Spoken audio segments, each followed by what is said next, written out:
Good morning, everybody. Good evening, wherever you are. It's a great week, and this is the great start to a great week. And today we are going to be talking to Ankit Sura and Danny Kent, and hopefully others will join soon about the Vegan World 2026 Virtual Convergence that's happening this weekend, the next weekend, yeah, on Saturday and Sunday. And we have been working really hard behind the scenes, and Ankit and Danny and Ray is here. Hello, Ray. And so we have been working very hard to make this thing happen. So we want to invite you all to join us. Um, the event is posted on Facebook, and we are excited to see you there. Because basically, what's been happening is that, only recently I realized that climate mitigation is an engineering project and should be treated as an engineering project, and getting to a vegan world is also an engineering project. Getting to a sustainable civilization is an engineering project. So we started looking at it that way. I realized, I've been sort of accidentally doing my engineering work all along. And so then this idea of having this virtual convergence and making it happen once every 3 months all just came together. And so it actually we really didn't think about doing this until after the Up Convergence. And the Up Convergence, we had 11 days of presentations. It was awesome. So let me start by asking you, Ankit. You did so much work doing the Up Convergence, getting the currency skunks programming going. And so what do you see happening in the virtual convergence over this weekend? This is a very interesting proposition. The reason being that we are shifting from just a presentation where people are just speaking about what work they have done in the past, more towards a conversation where they are engaging with their audience and having an interaction with them. And then we would be moving more towards a dialogue so that we can try to find solution with people who are coming with a counter perspective, and then a commitment at the end towards action, because this is just a quarterly event for people to get updated on what we are doing, all of us in different places, and come together, meet other collaborators, and then in between basically work towards those solutions, towards those actions. Right. Awesome. In fact, one of our good friends, his name is Muthukumar Ramalingam, and he has offered us a platform called Hello Leads. So Hello Leads, that we can do a pilot test on that app, because it's an app that's used by salespeople to keep track of their contacts and make sure that you close the deal, right? And this is really what we are trying to do here with Vegan World 2026, trying to close the deal on getting people to go vegan. So I realized it was exactly this. I mean, the applications was there, right? And so I asked him, can we start using your app? And he said, let's do a pilot test with 3 or 4 of you. Okay, so I think that's something that I would love to have Ray be one of the pilot testers of this app, because you have so many leads that you have been following.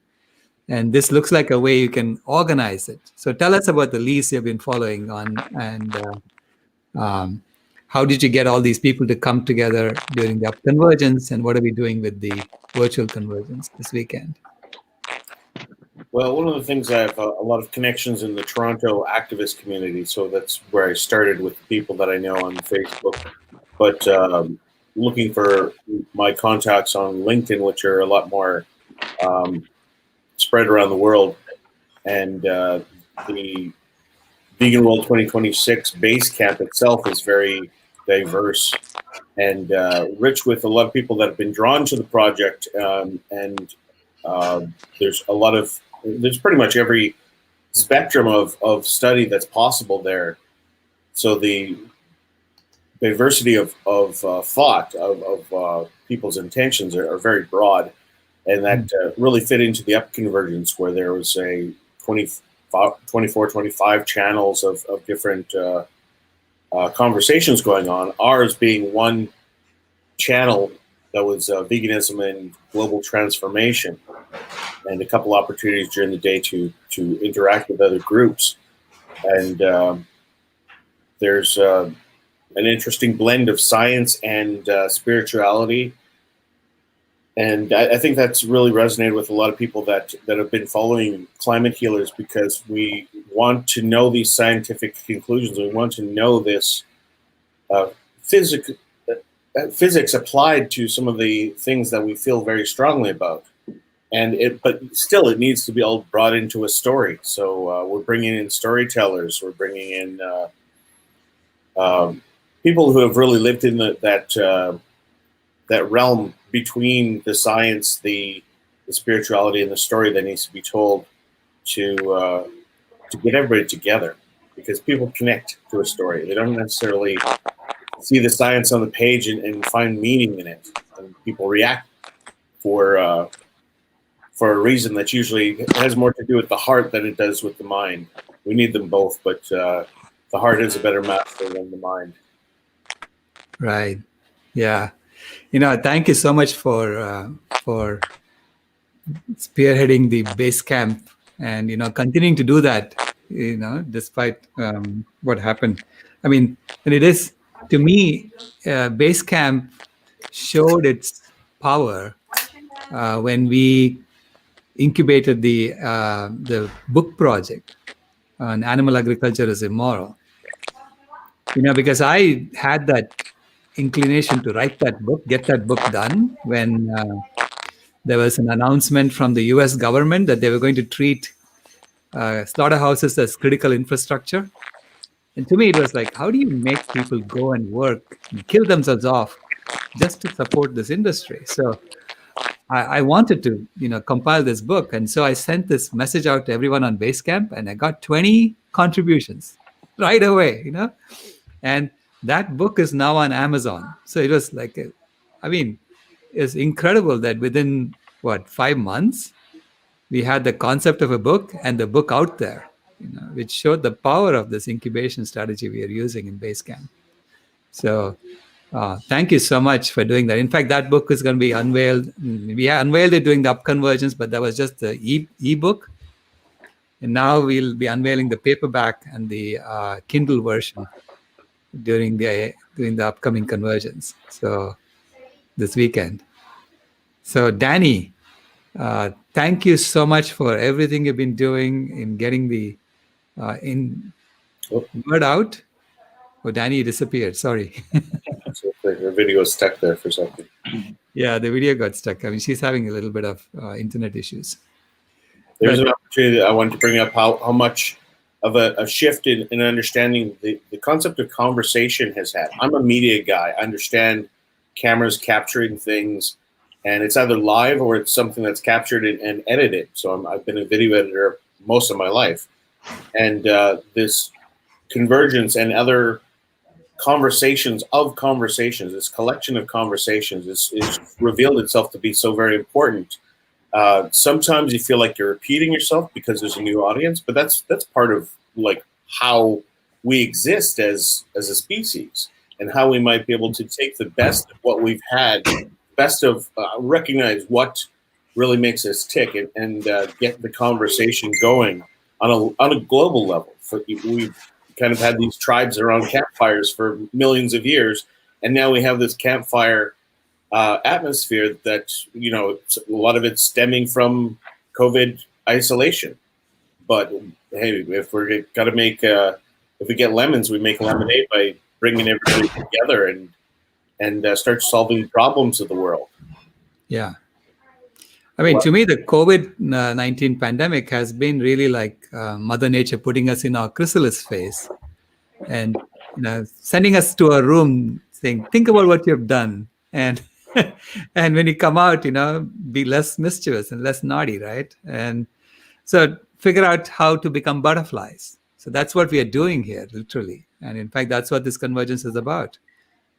Getting us to transition from the chrysalis phase into the butterfly phase, as opposed to trying to go back to being caterpillars again, which is what the mainstream discourse seems to be about. Both sides are saying, hey, how can we grow the economy even more and make a bigger mess on the planet, which is really what the economic growth mindset is all about, because it's so singular. That's the only focus that they have. And I rebel as a systems engineer when you tell me you have 17 goals, but you're only going to focus on one goal. And I was like, what? Are you crazy? Don't you know how to do these things better? I mean, we certainly know how to do these things better when we send man to the moon, but how come we don't do it better on Earth? So anyway, I think we are going to figure this out. We are going to sort this out, thanks to people like you.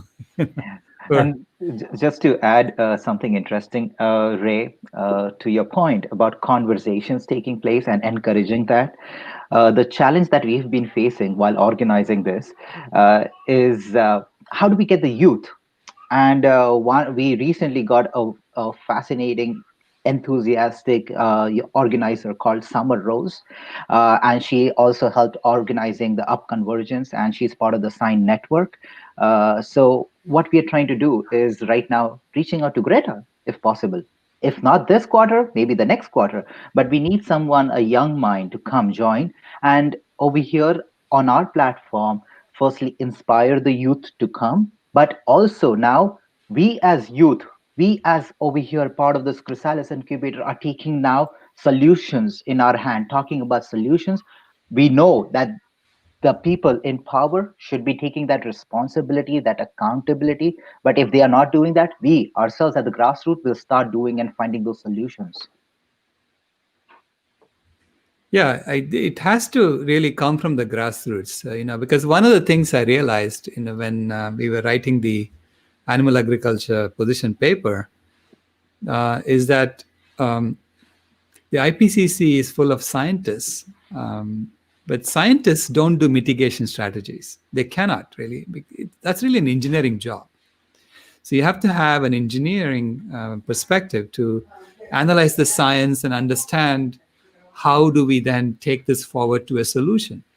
Because that's what engineers do. And I realized that's what I was doing in the position paper. And so when Ray had mentioned that he had shown it to some scientists, and the scientists didn't feel qualified to evaluate our paper, I realized they were right. Basically the science I was using was their own science. I was not changing the science. I was just using their own data. But I was just doing the engineering part of it, which is the mitigation strategies, and understanding why people are not looking at it correctly, right? And you will see the inherent corruption that's going on within the science when you look for that. So part of the thing, we will have multiple tracks in the convergence so that people can focus their conversations, or really it's really dialogues, right? The dialogue that should happen around each of these tracks. So what are the tracks that we have right now identified? Ray, go ahead. Yeah, I'll look them up while you. No, go ahead. Ankit, go ahead. Okay, it's the new economy, new ecology, food healers, vegan and spirituality, and lastly, the general track for scientific papers and position paper and those kind of arguments. Yeah, because there are so many issues that we are dealing with. We really are trying to get coherence around multiple tracks to get to a final objective. But this is really like a complex engineering project. And fortunately, I've been trained to do that in the past, right, with the internet. And it was not as complex as this, but it's the same methodology. And the funny thing is, in the first time I worked on the internet, I also worked on the first attempt at making gigabit Ethernet happen, we failed. Okay, we failed badly. So we had really bad analog engineering going on, and anyway, there's a bunch of errors in what we had done, and we learned so much from that, from making those mistakes. So the next time we did it, it went like a charm, right? I mean, everything was in its place, and then we had the solution in 2003. So I'm stating that because right now, the world in 2015 came up with the 17 Sustainable Development Goals. And the UN identified these goals, and then 195 nations have signed on to these goals. And for 5 years, we have been working on it, and we've been making a big mess. I mean, literally, we've been making a big mess. We're supposed to be able to do this by 2030, right? That's the goal. But things have gotten worse in the last 5 years as opposed to getting better. We're not achieving our goals. So it's time to put a reset and to look at this and say, how are we going to really address these sustainable development goals? And so one of the resolutions that we passed during the Up Convergence was that we have to drop goal number 8, which is economic growth, and to include goal number 18, which is zero animal exploitation, which is what Beyond Animal and Claire Smith has been championing. So during this convergence, we are going to talk about that. We're going to talk about how are we going to strategize getting the UN to drop goal number 8 and getting them to adopt goal number 18. How do we help Claire Smith? And how do we create a campaign to drop goal number 8? So Ray, have you done things like, petitions and change.org petitions? And I mean, is that the right way to go about it? I mean, no. Well, there's really been a shift of what a petition means and what it's capable of doing. And sometimes what you do is exactly what you described, is to fail.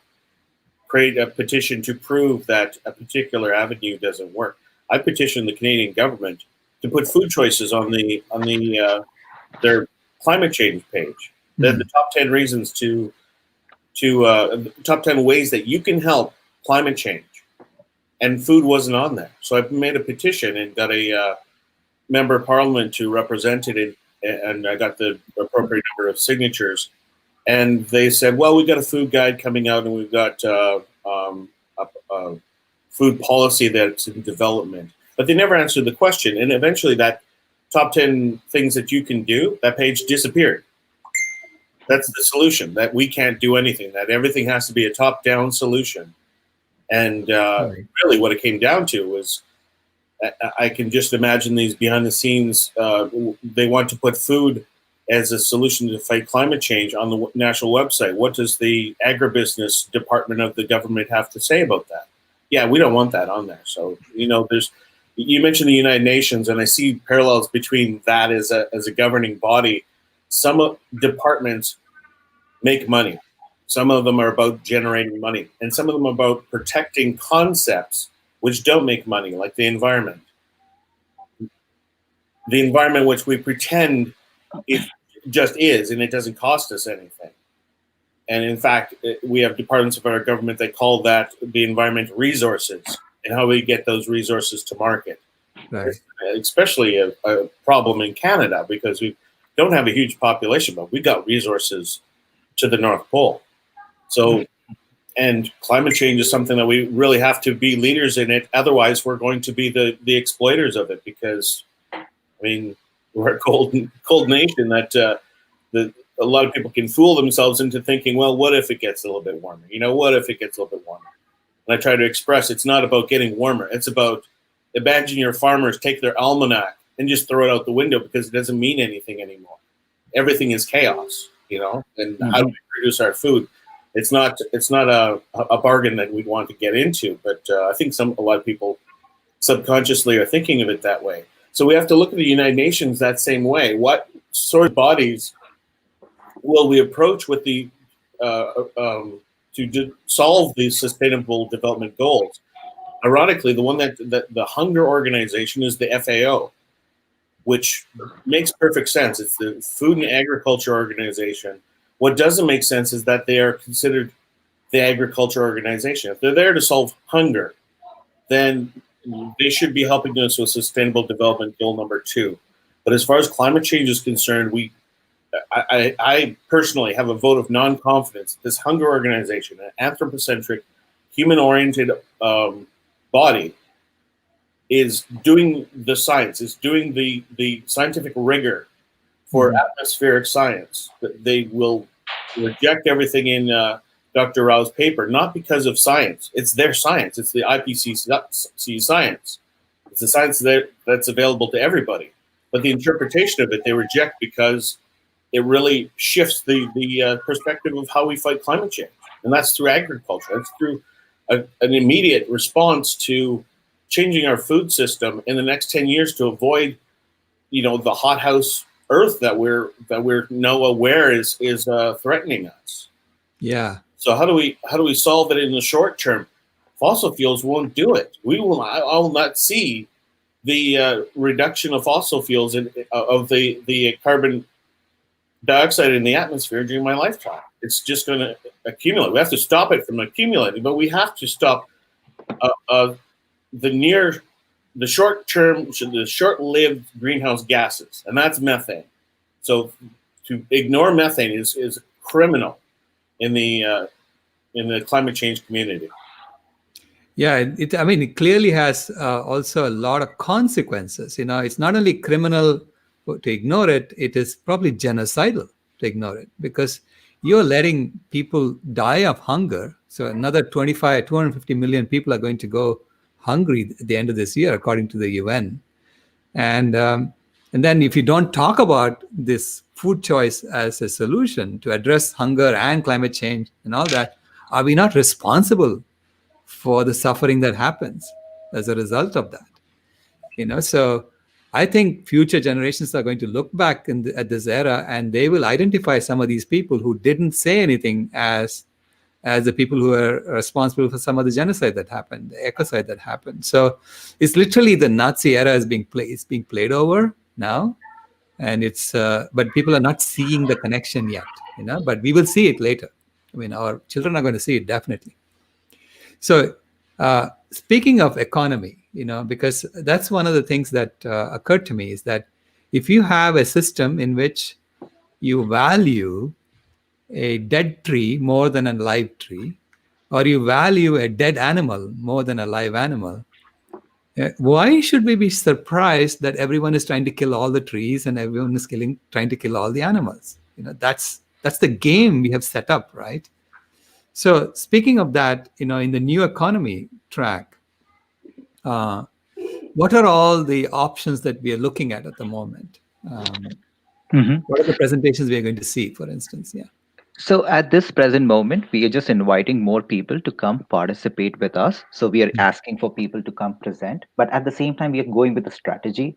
So if we know if someone is coming with a presentation, for example, we got someone interested from Chandigarh in India with a land which could be more than 10 acres of land in maybe heart of city. I am not clear, but since we have this person coming in, how we are thinking is that how do we find someone else who connects with that conversation? And for example, I found someone who is a physician, musician, and a river dolphin in Punjab, which I never knew they existed in the rivers over there.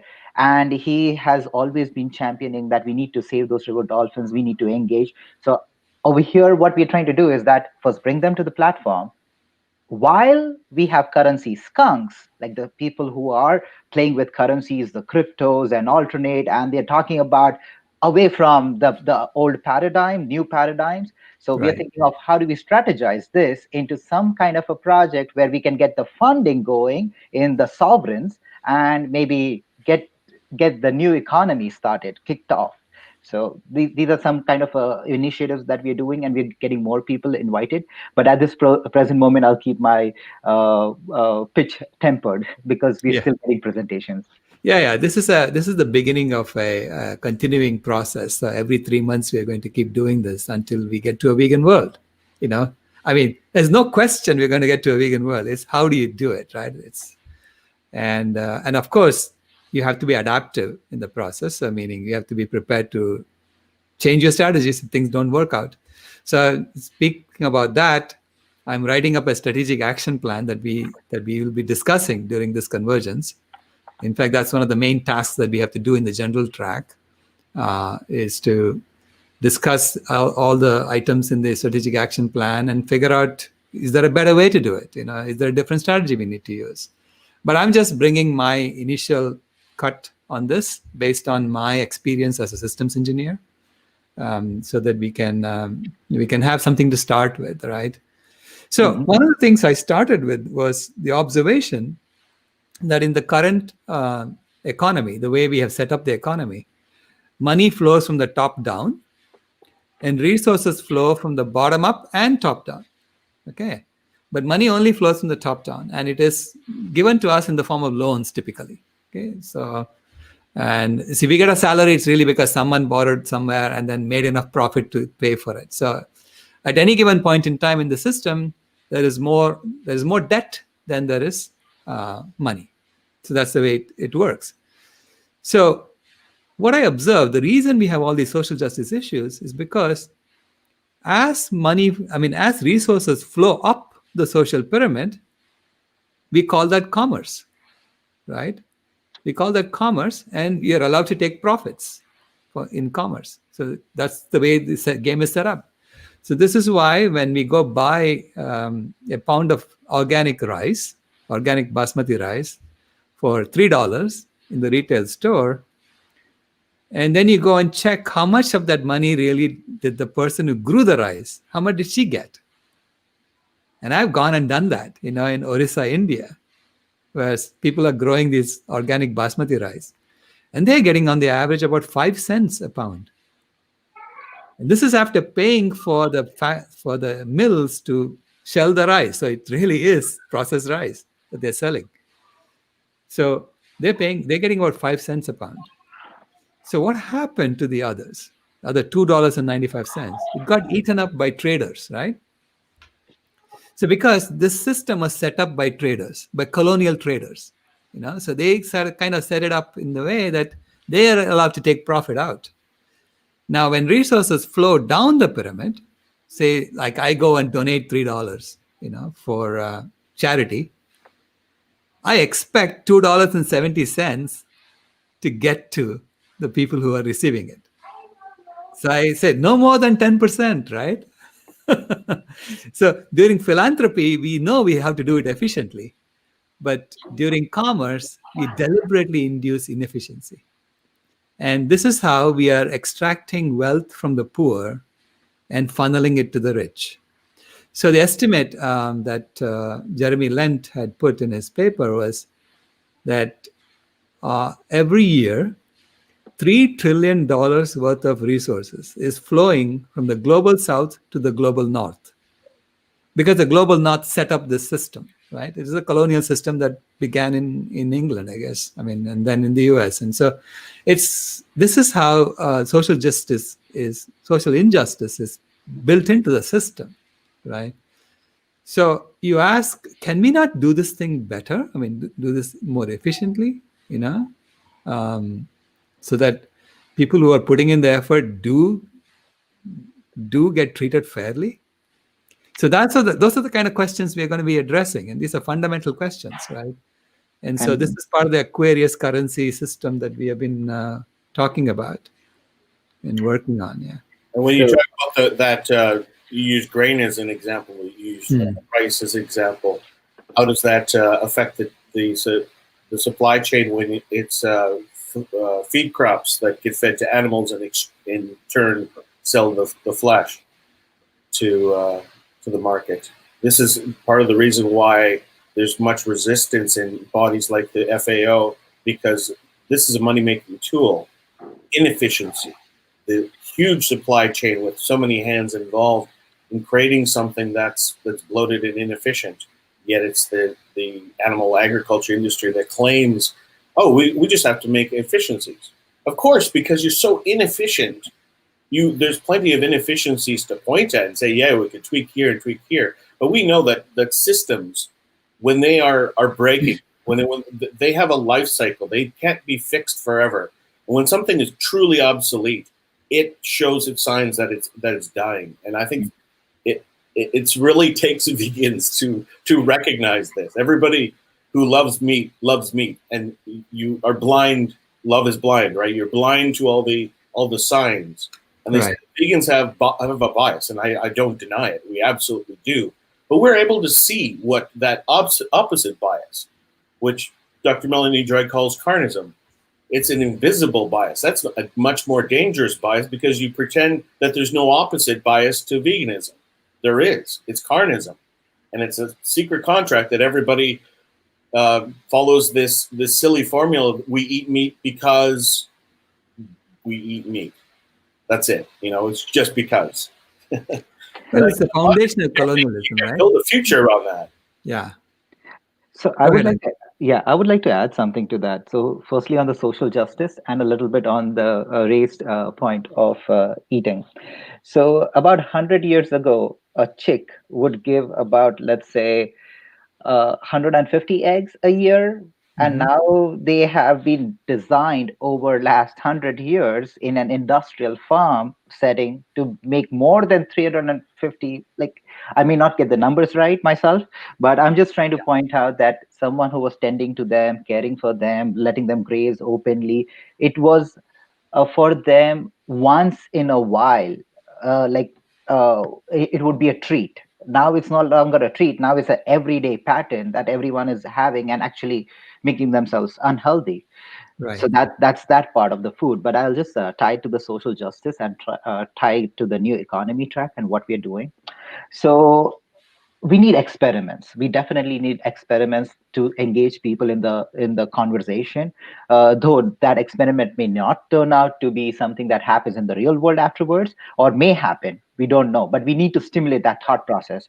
So for that, we have two things going on. One is the Aquarius game. It's a game, as we call it. It's a compassion. It's a game of compassion where people can start tracking the simple acts of kindness and start, what do you say, accounting for that. So that's the Aquarius game that we are having. And the other one is fantastic thing that Dr. Rao has worked on it for a long time ago, and that has inspired me personally to be part of this journey.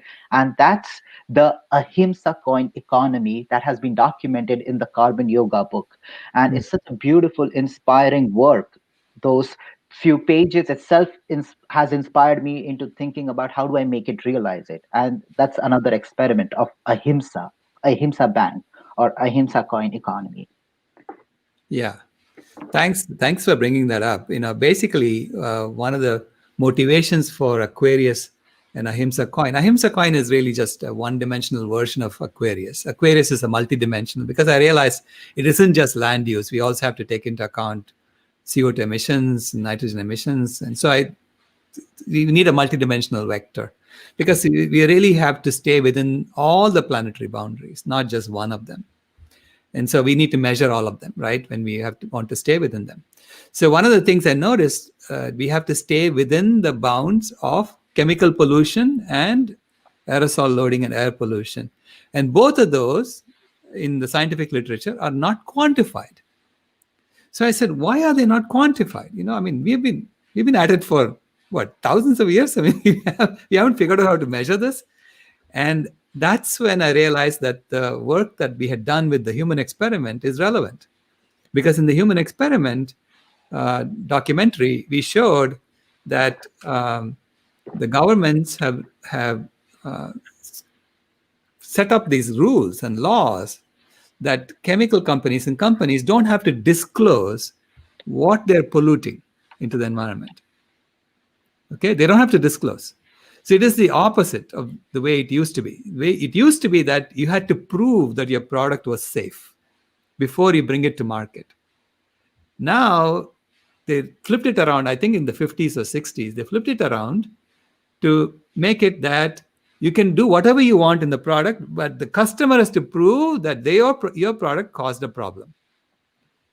And the reason they had to do that, they did that was because of all the trade secrets and innovations that people claimed that they couldn't do if they had to disclose what they had to put in their product, right? Or the processes they had to use. If they had to disclose that to the government, then it will be open secret. It won't be a trade secret. So everyone will see it. And so then, how do you make competitive advantage, right? How do you create competitive advantage? So this is why they took that out.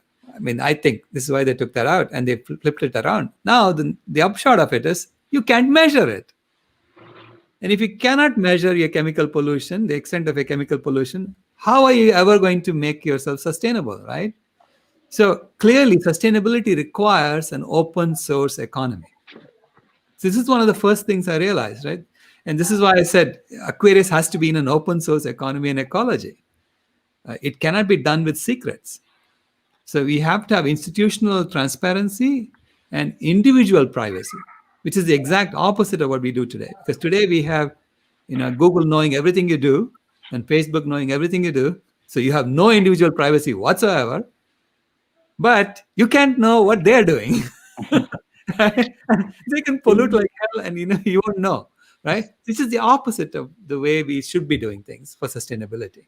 So I just want to jump in on that. It's so interesting because there was this Brazilian food healer group that had attended the Up Convergence. What they were practicing is radical transparency, and they were running a volunteer-based organization for distribution of food.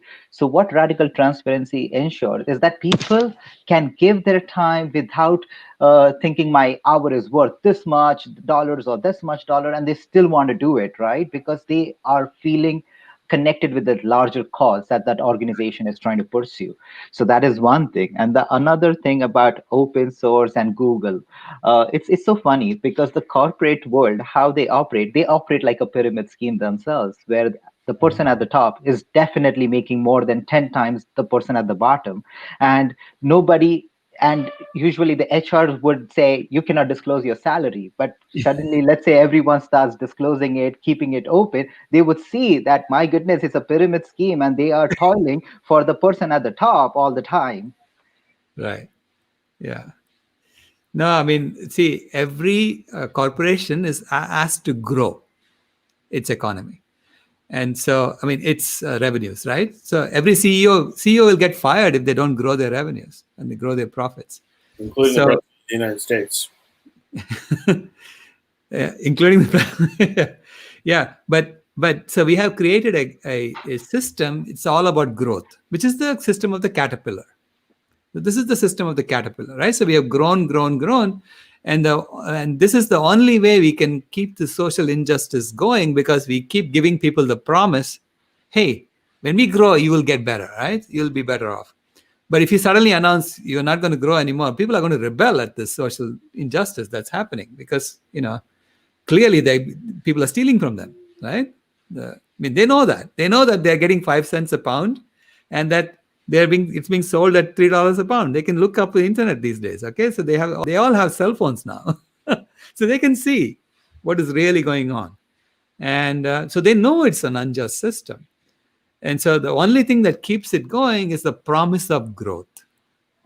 And when we have reached the limits of the planet, and we are exceeding the limits of the planet, and we know we cannot grow anymore, right? Then we have to rethink how we do this. And this is the opportunity we have today in the chrysalis phase, to rethink this and to figure out, how do we emerge as butterflies in which everyone is treated fairly, everyone knows they're treated fairly, and the planet is regenerating, and the animals know that we are their friends, that we are not out there to kill them all.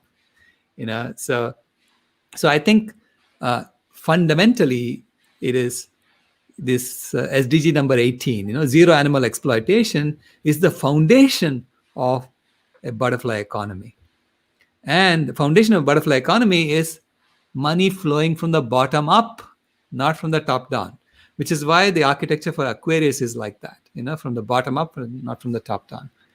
And of course, you still have to have some hierarchies, because you can't build an engineering project without any hierarchy. It's not possible, because everyone has responsibilities. Everyone has to be able to meet their responsibilities, and someone has a responsibility to organize the intelligence around multiple subgroups and figure out, how do we coordinate these things, right?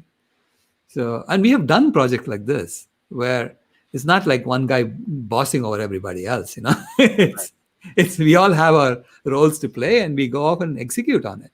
Right. And everyone feels like they're part of a larger team. Mm-hmm.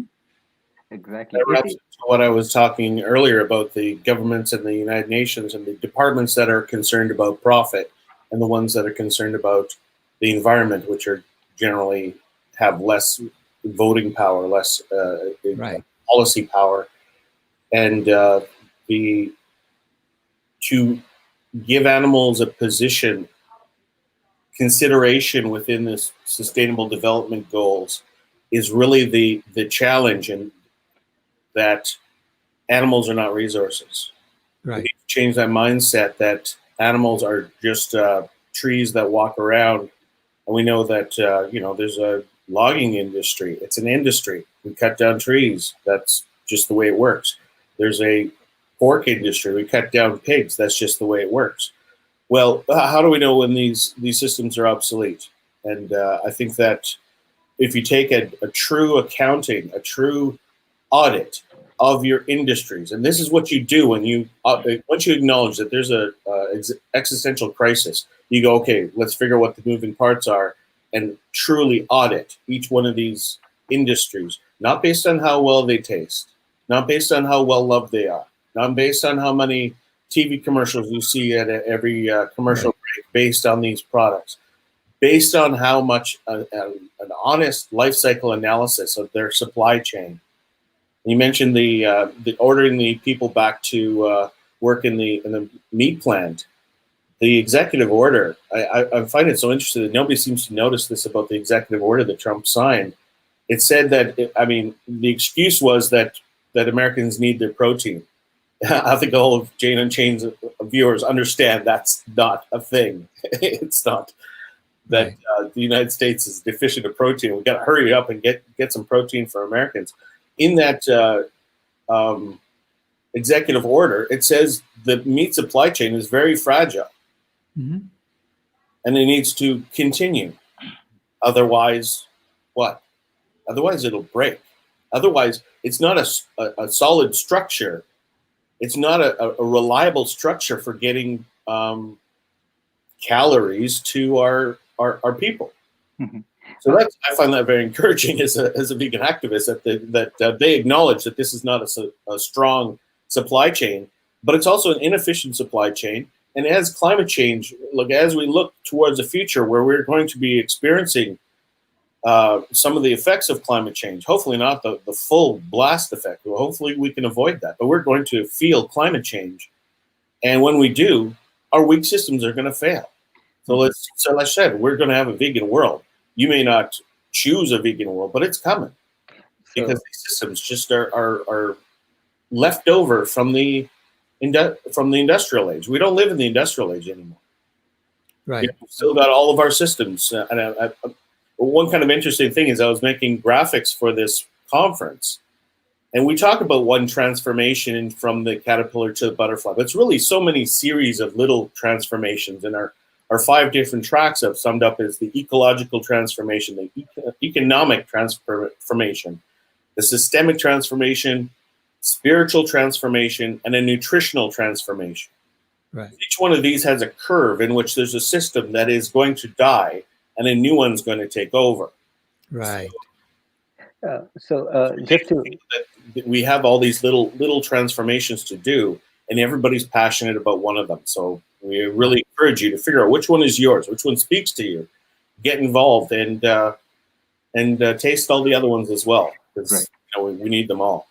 And just to add some excitement over there, it's like we are getting some.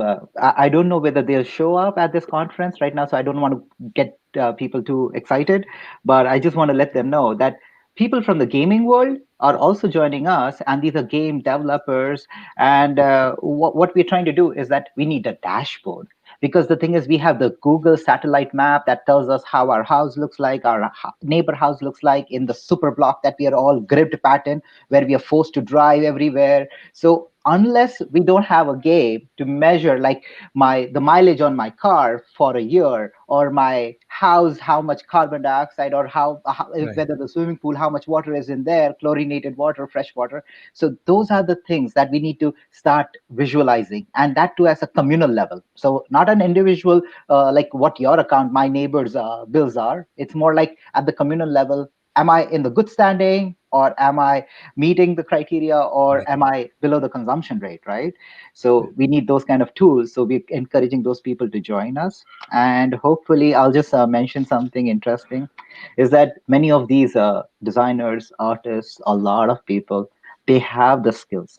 They are the worker bees in front of the computers 8 hours trying to design that character, those environments, those tools, but they don't have the resources. It's like such a struggle for them. It bothers me sometimes to look at these people with skills, who are actually the ones who are building stuff. Even if the game goes to a market making $1 billion, it's not the billion going to their pocket. Sometimes Right. it's somebody else who's making the money off all their work and the labor and the sweat that they are having, and they are in that situation. So we would be trying to, if they join us, we would be trying to push towards a Kickstarter campaign, just a small Kickstarter campaign, put some resources, put some money where our mouth is, to get Mhm. this thing rolling. And that's where we are trying to go. And hopefully we will get the tools that we need for the financial technological transformation. And that's our goal in the new economy track. FinTech co-op, if possible, if we could develop it, we could at least take that first step in that direction, would be awesome. So that, because my own pet project of Ahimsa Bank, based on the book, comes to fruition. That's my own personal thing I had to throw in there. So, Ankit, you're in luck because one of the people who have registered for the conference, Priyadarshini Muthukannan, she's a fintech expert. And she's from University of, I think she's from Australia. She's an academic.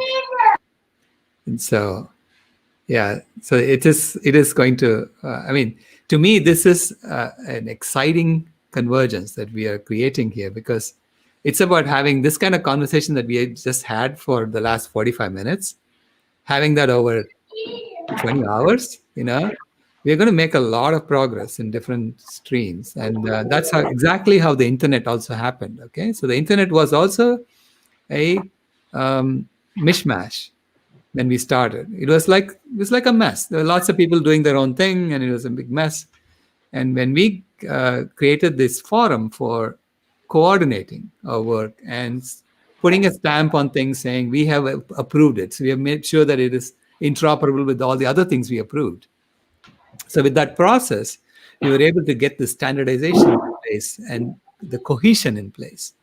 And that made the internet development so much faster. I mean, I saw exponential growth, in the way we got it working. So I'm trying to bring the same kind of methodology, engineering methodology, to sustainability. Um, Speaking of which, there is the Hindu University of America is hosting a course on the Dharma of global sustainability in the winter quarter, and the yoga of global transformation in the spring quarter, that will come up later, based on our books. So based on the book that I wrote in 2011, the one I wrote in 2016. So we are getting mainstream attention because this is the larger Hindu community that's going to be taking these courses and coming on board with our work. So I'm excited with where we are going with this. Uh, Yeah. I So also wanted to announce that Dr. John McDougall will be the end keynote speaker for the Vegan World 2026 Convergence. So we will start with looking at the strategic action plan. So I'll give that presentation in the beginning. And then at the end, after all the project reports, the status reports have come from, the progress reports have come from the different tracks, we will invite Dr. John McDougall to give the keynote address, because I think it's important that we end with the blessings of our elders. And so, Ankit, I was also excited that you were talking to someone about having some dance performances in the beginning. So I would again temper everyone's expectation, because we are trying to get everyone at a very short notice to be part of this. So over here, I will just say that we are trying to not just make it dry engineering, scientific talk, kind of a solution, kind of an approach, but we are trying to add a spice of a lot of meaning, intent, with entertainment, which is programmed for that. What do you say? Intent. So we are inviting performance artists, and as I mentioned, that the physician and the musician with the River Dolphin Project, he himself is raga therapy. He does Mhm. music as a therapy and has its art. Along with that, we have someone in ASU who is doing audioscapes. He does audioscapes in the forest so that people can understand that the sounds of nature and Mhm. enjoy that, and he makes it into music and a healing property of its own that they're doing. And then we are having dancers with classical dance, and one of them, personally from my Indian heritage, is Ashtalakshmi. That's the 8 forms of goddess Lakshmi, which is about a lot of good things to bring good wishes to the community. So we are trying to bring them. I really pray to the audience that don't have your expectations high at this moment, because it was at very short notice. So something may happen, something may not happen. So just temper your expectation. This is our first run, so please forgive us. But next time, definitely onwards, we will be much more organized and much more crisp in our conversations. Yeah. No, I mean, it's going to become a flow, So every three, so it'll be the last weekend of October, January, April, and July.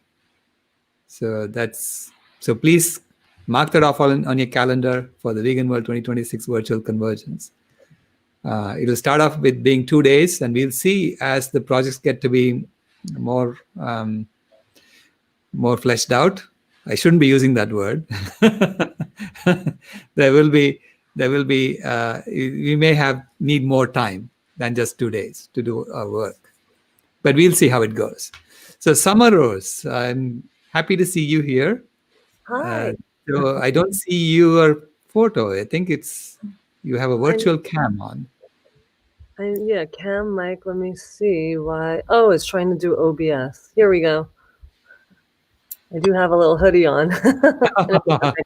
Yeah, I know. Even here it's cold today, in Phoenix, Arizona. Yeah. But, do what you can. It'll be winter for a little while, and then it'll be summer again. Right. A long one.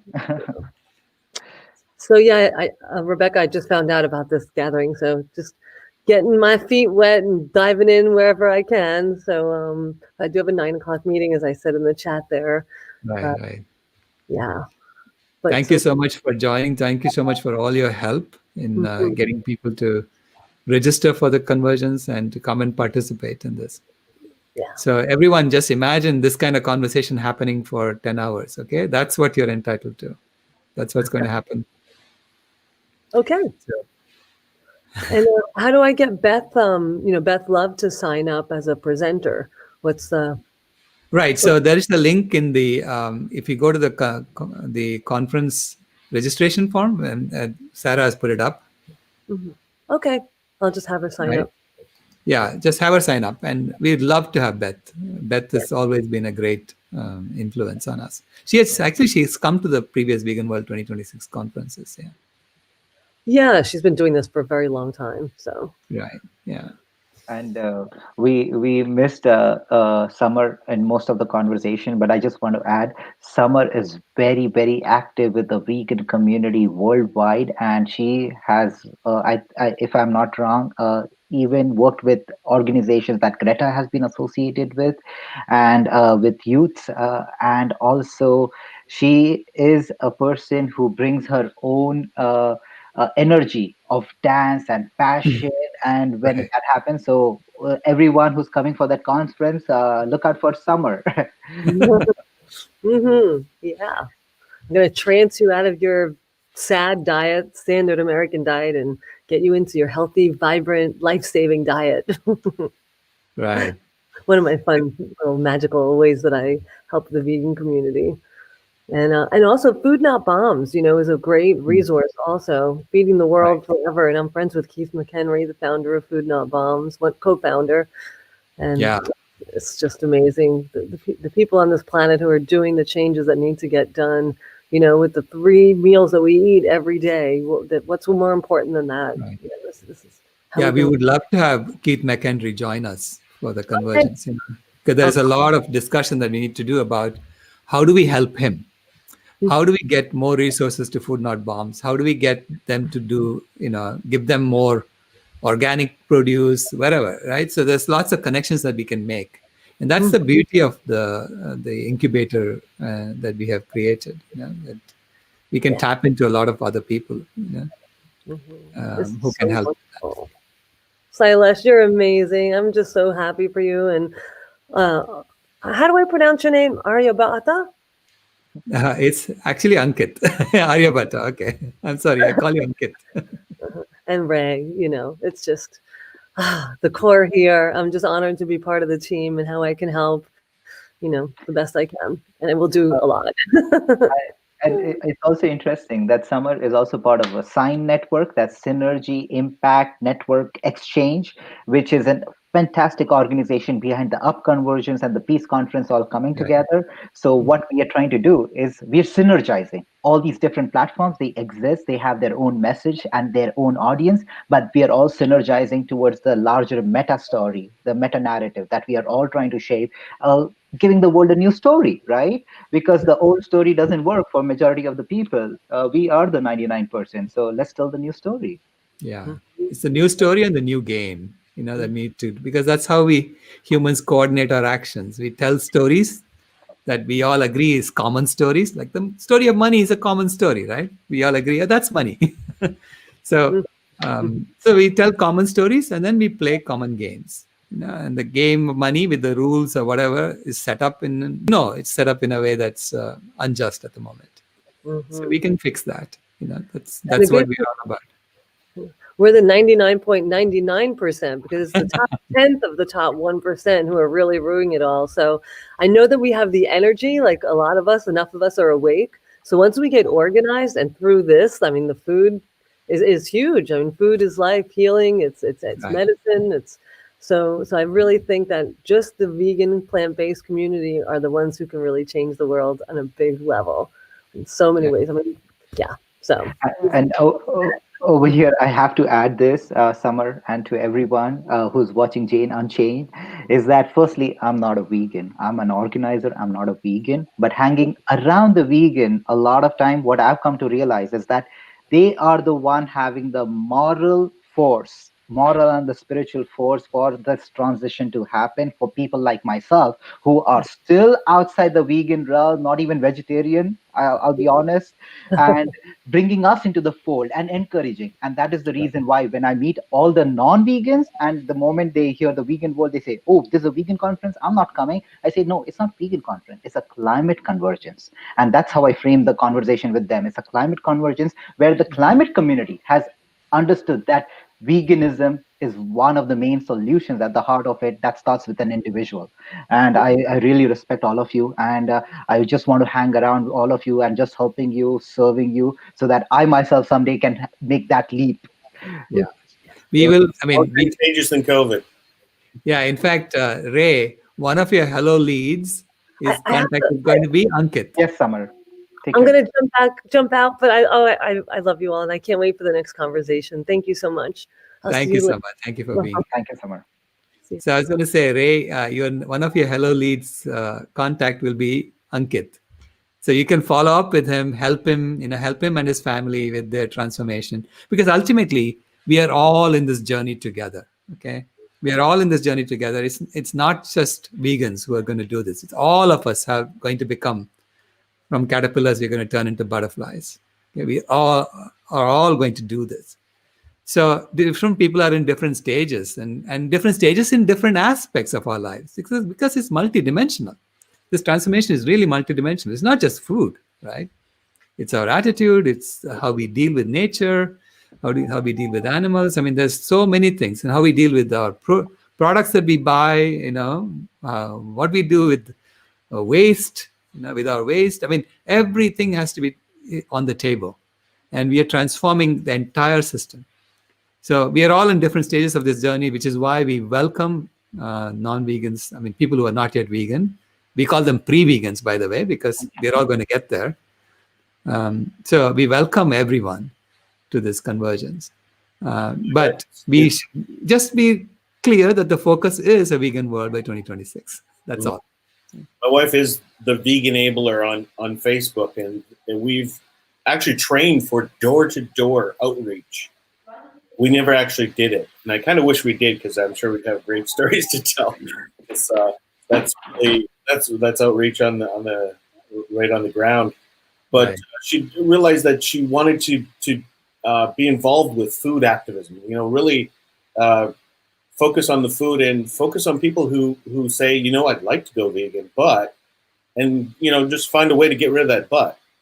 Just cross Right. it out.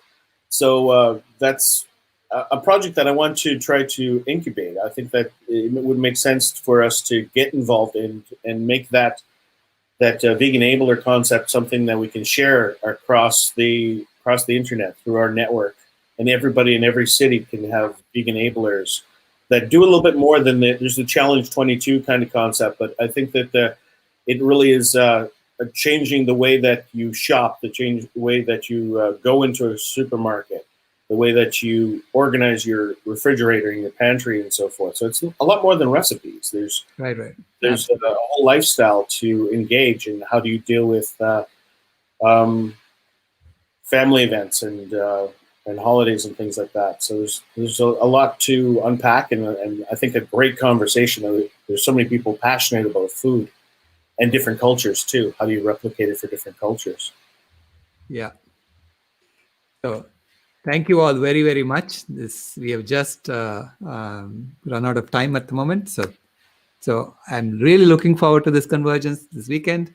And we will meet again next Monday, and we will talk about what we did during the convergence. So please stay tuned. Thank you. Thank you. Thanks for Take care. Bye. having us. Bye.